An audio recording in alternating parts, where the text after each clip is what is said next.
Hello again. It is the CyberDudes podcast news for the 7th of October 2024. I am once again Robin Thornton. I'm joined as ever by Omar Sangarima. How are you doing, Omar? ¿Cómo estás? Oh, what was the thing that I cropped up a little bit a while ago? It was must remember to say mucho to my Spanish friends. Apparently, it means a lot to them. Dude, you're It's not a so dad. stupid. That's It's that's so a wild stupid. dad joke. That's amazing. I'm stealing it right now. That's great. Yeah. Oh God. Right. Let's get this over and done with because my stomach is empty. I've not eaten my lunch. Don't even have my lunch. Need to find that as well. Right. News wise, we are going to kick off with. From the Register, Harvard duo hacks Meta RayBans to dox strangers on site in seconds. The subheadline on this: you can build this in a few days, even as a very naive developer. I genuinely sense that this is a guy who has a very skewed view of what a naive developer is actually capable of. And I say that purely from my own experiences of trying to code. Long and short of it, you probably see this video doing the rounds on social media. These guys built a camera into a pair of RayBans and then used a ChatGPT style AI to cross-reference the people that they see in real life with what's on the internet and managed to strike up conversations with them using wildly sort of accurate personal information, and it was kind of freaky for all involved. So we'll have the link in the comments for this one, and in fact all of them. On a similar note, we've got license plate read. This is from Wired. We've got license plate readers are creating a US-wide database of more than just cars. From Trump campaign signs to Planned Parenthood bumper stickers, license plate readers around the US are creating searchable databases that reveal Americans' political leanings and more. Important point here. The way that I read this, at least, this is all like private enterprise, and this is weird and creepy. It'd be sort of typical sounding if it was a government thing, but the fact it's a private enterprise piece, and frankly, this very much in my head comes into the realm of your right to free speech stops at my face kind of thing. I I hate don't that. like it. I hate that license plate readers have come along as much as they have, even in like the last 10 years. Because before it couldn't have been done to No, this level. No. no. Well, that was something we had to get used to in the UK because it's called ANPR, automatic number plate recognition. They really pushed that, and it's very, very useful for the coppers, but it really pushed the development of that technology. Finally, fake browser updates spread updated warm cookie malware. This is from Bleeping Computer, and it is with regard to a form of malware that sounds very much like the kind of thing that you get upon checking into a Hilton DoubleTree.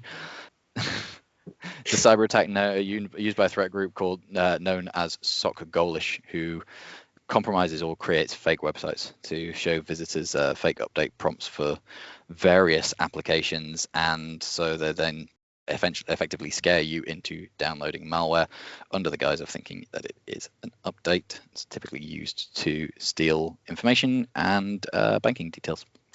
Scummy all around. Omar, what do you have for us in your spotlight feature? What's the article? I think the spotlight segues really well into stuff that is good for cops. It's not necessarily good all around. In a weird twist of fate, this is the sort of surveillance and tactics that would be done maybe by the police, but now done on the police. It's very.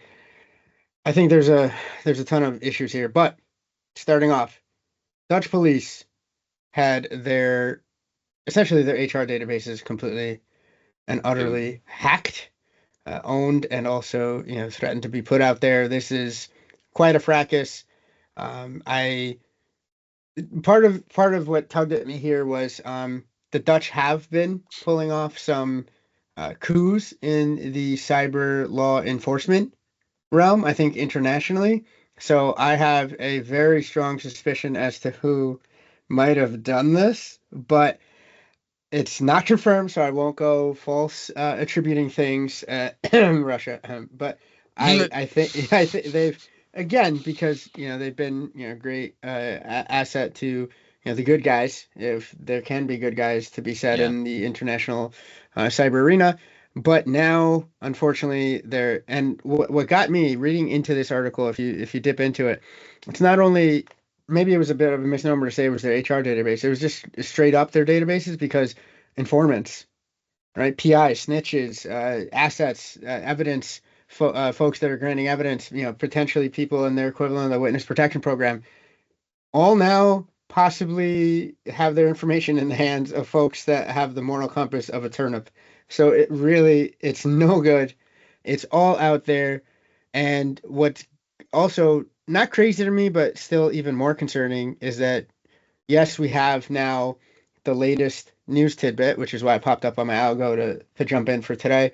But this has been going on for 2-3 weeks, probably more, equivalent to 2-3 months, where things have been suspected, things are now confirmed as to the fact that they're out there, and every sign points to a state actor level of sophistication. I think they don't want to get into specifics as to exactly what, because I don't think they want to give away what the exploits were, right? So what did they use to get around Yeah.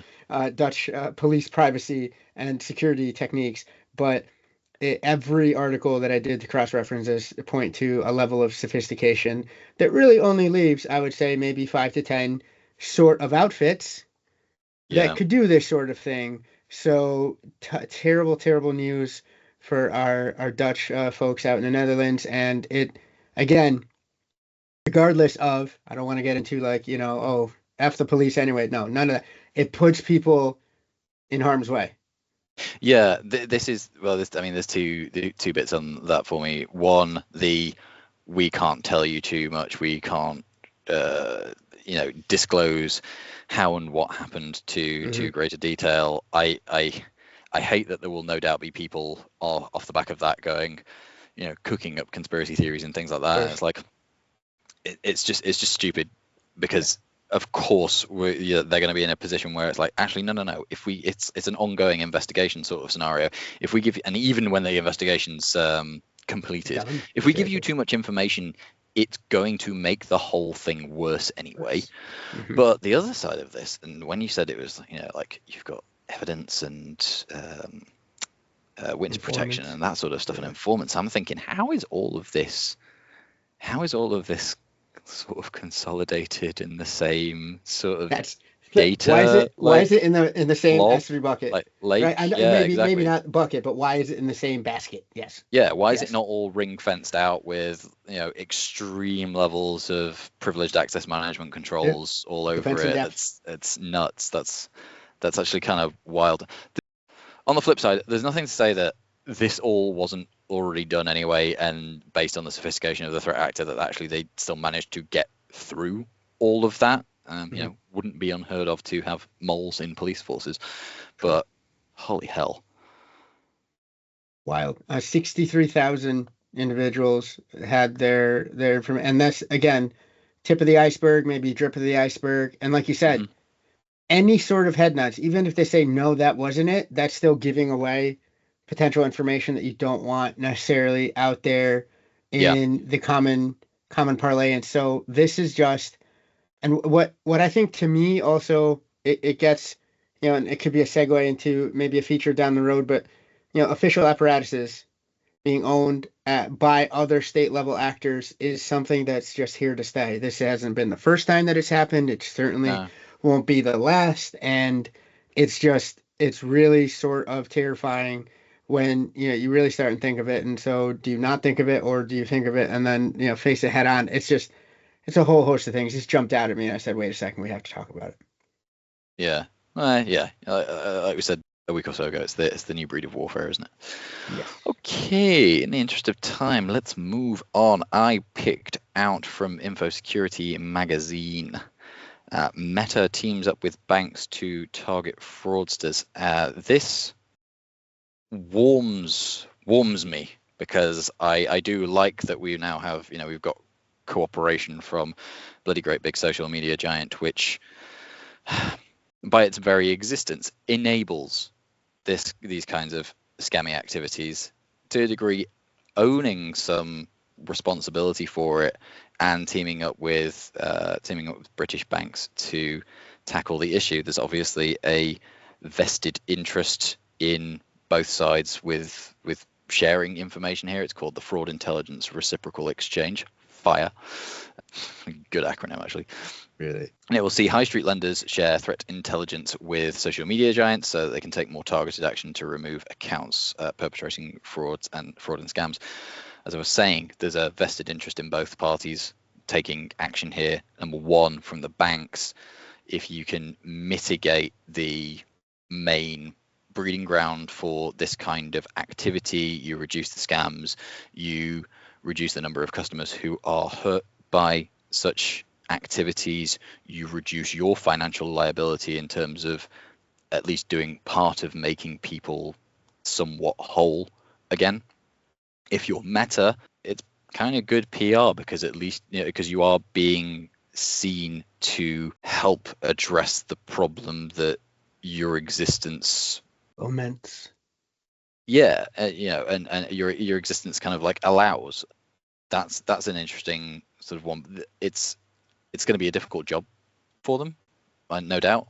So a study published a few days ago by a cross-party think tank estimates that over 10 million Brits have fallen victim to fraud since 2021, costing the wider economy an estimated 16 billion pounds or $21 billion. And these banks, a lot of them have long argued, and it's a good point to make as well, that actually UK banks, I think, to an extent, most banks in any country will be crawling over each other as much as they possibly can to sabotage each other's sort of activities, and for the purposes of or get a leg up on one another for the purposes of making more, the most money that they possibly can at the expense of their competitors. But when it comes to systems with payments efficiency, so stuff like the SWIFT, or cybersecurity and fraud, they really, really do work together. They properly cobble together and treat it as a attack against one as attack against all of this sort of thing. These banks have long argued that not only social media companies should cooperate more closely to tackle fraud, but they should also share the burden of reimbursing customers for losses, which I'm not entirely against, actually. I'm not against it. I think this is a symptom or a reverberation from just the increased serious regulatory stance. I know they're not part of the EU anymore, but that regulatory stance, you can't play games like this, like you do if you're a Meta or if you're a Google or if you're an Apple or an Amazon. You can't play the same games in Europe, and I include UK here, right? As you do in the United States. You have to keep the road safe. I think, the private-public partnership is a great idea. I think it hits a lot of notes. It's just high time that something like this happens, right, Robin? Yeah, no, absolutely. I mean, by example, Challenger Bank Revolut released research claiming that 60% of fraud that it's had reported to them in 2023 originated on Meta-owned platforms such as Instagram, and the majority of them are investment scams. So it'll be run-of-the-mill stocks and shares sort of stuff, but probably most prominently crypto scams. And also double your money in 3 weeks kind of stuff. And there's that other platform that they happen to own that's wild and especially barbarous, and I think could fall under this good old WhatsApp. Do you mean? Oh yes. No, I was thinking about the one that nobody under 50 uses anymore. Oh well, listen. You're just gonna get scammed there, regardless, right? It's like you're going to the wrong part of internet town. There's gonna be some unsavories there, but it owns such a wide. I had to double check really, but yes, it owns WhatsApp. That is huge, especially in the international arena now with all the stuff going on with Telegram and going after the CEO there. I think this is a move, or at least a head nod towards, hey, we're not the same thing. It is an encrypted platform, but we're trying to play nice.